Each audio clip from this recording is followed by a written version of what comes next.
Continuing our daily theme, our daily discussion about the financial news. Sundays are usually a little slow, but as always, there's always stuff to talk about, kind of digest, and ask yourself, what does this all mean uh, going forward? Obviously, on this channel, we're talking about the consumers and real estate and owner occupant and cost of capital and all of those things. So, without further ado, let's get into what caught my attention this morning. So first and foremost, DataDog's IPO, near as I can tell, is a raging success on Thursday. Another software company debuting with a $10 billion valuation. They're seeing companies such as Datadog have impressive revenue growth.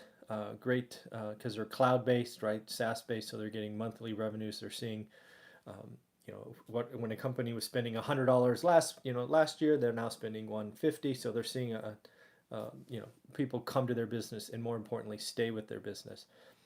When you think about Datadog and other IPOs of software companies, and then you ask yourself what's going on with the cash burning Silicon Valley unicorns, you're really starting to see a divergence, right? If you're a software based company or a technology company and you're really seeing good, healthy growth and a positive return on investments, you're likely going to have a pretty successful IPO, as in the Datadog example.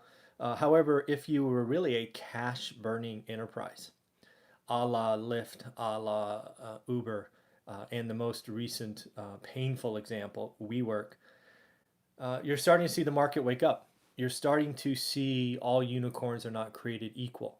You're starting to see that the market is not sort of like the .com era, right? When you slap the .com behind something, seemingly for 2 years you could do no wrong. And today you're kind of seeing a rotation out of this, right? You're saying, hey, I think it was both Uber and WeWork spent or lost $1 billion the last 12 months. That's hard to do, right? Do the math, right? $1 billion on 365 days a year by hour by minute. That takes a lot of people to do that. So I thought that was interesting because basically in the Silicon Valley, we're not, again, all unicorns are not equal. So I wonder what's going to happen when these RSUs are cashed, if they have the liquidity events, what's going to happen to real estate? Real estate in the Bay Area is ungodly expensive. It's unaffordable. It is too expensive. It needs to come down. So I think if we have less of the unicorns positively exiting, we're going to see a hit to the real estate values. So that's why I am tracking those things. A big report coming out next week will be GDP for the second quarter. It'll be interesting to see if it stays current or it's revved up or down. These obviously have little revisions every time, and this will be the last one. The big news of the week, at least for the world economy, which could impact cost of capital, it's why you need to track it and watch it, is Brexit. There is a bunch of things happening next week. I can only touch on the headlines, but essentially, we're going to know next week. There's a meeting at the UN about whether or not the UK is going to be just exit with or without a deal on Halloween or October 31st. The reason this is interesting is because it could cause dominoes in Europe. And Europe is a big enough economy that it could impact the world, and it could impact the world pretty quickly. It really has a huge impact on the UK and their consumers, right? If they exit without a trade deal amongst the European Union, their economy would likely immediately go into recession. Their value of their currency would immediately collapse. Frankly, their home values would immediately collapse, and that could just really cause a problem for anybody in the UK, and then that exposure would ripple throughout Europe, and then ultimately, talk about negative interest rates. I mean, can you imagine what would happen? It's we need to pay attention, and again, we're paying attention because we're going to watch the cost of capital, the flight to safety, right? Or our treasury is going to go up in value, down in yield. It's just all interrelated stuff.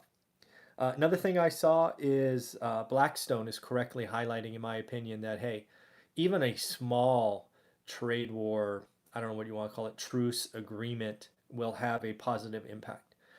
So there's been, talk about a master plan and, some big thing coming together by middle of next year. I don't think it has to be that. I think it needs to be headline reading, two very senior people from the U.S. and China in a room signing a piece of paper. You celebrate with the pens, and they'll just put it behind them. So I think something is going to happen, and I think it will be. Hopefully, this will be behind us by the summer of next year. Lots of stuff between here and there going on, but we need to watch that. Something else that I just saw, literally just saw before I hit the video, is apparently the Dubai airport was shut down for about 20 minutes or 30 minutes today. Our day, their night, whatever. Time zones. So, because of drone activity. Uh, what I'm wondering about this is given the success of the attack in Saudi Arabia, which again I highlighted earlier was precise, right? You saw the little hits in their pictures.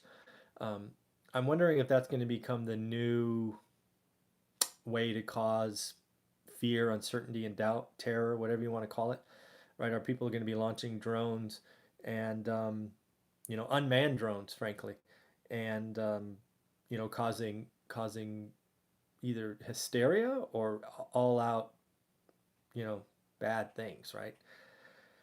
So it's something to think about. How do you kind of put a defense up for that? It's kind of scary to think about. I don't travel nearly as much as I used to as many remote destinations, but you have to imagine, right? A couple of drone attacks on key infrastructure components, whether it's in Saudi Arabia or any part of the world, could cause big ripple effects. So I'm curious if this drone activity is real, right? Was it another drone like they saw in Saudi Arabia, or was it somebody just being nervous? Or if this is going to become a thing, right? Where every 4 to 6 months we're hearing about a drone attack on something somewhere, which is really scary in my opinion. And then the last thing that kind of caught my attention is I read an article about our middle class in the Americas, and it really caught two things caught my attention. First and foremost, it said that 52% of Americans are quote unquote middle class. Um, okay, seems, I can't argue with the number, seems about right. But it then went on to say that the income is $78,442.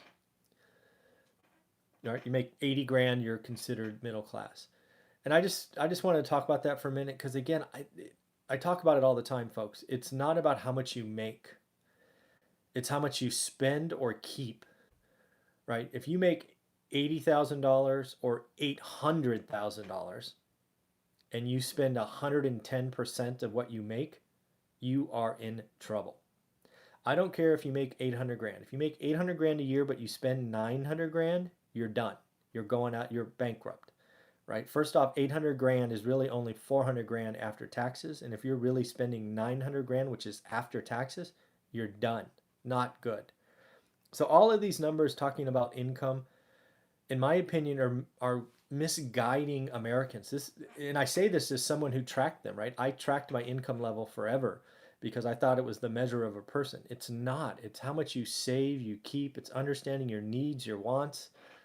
Let's stop talking about how much we make and be happy with what we're keeping and spend less and stop trying to keep up with the Joneses. Really get good at asking yourself, your significant other, your family, what's a need versus a want? Because this is about earning, saving, investing. And the only way you get to invest is if you save. And the biggest way to save is to lower expenses, sacrifice, make tough choices, whatever you want to call it. Live below your means. So that's what caught my attention. And then the last one is, of course, what we're seeing today in the world of the consumer seems to be pretty strong. However, the business environment is starting to wane, right? Business investments. We've talked about this a couple of times over the last 2 or 3 weeks.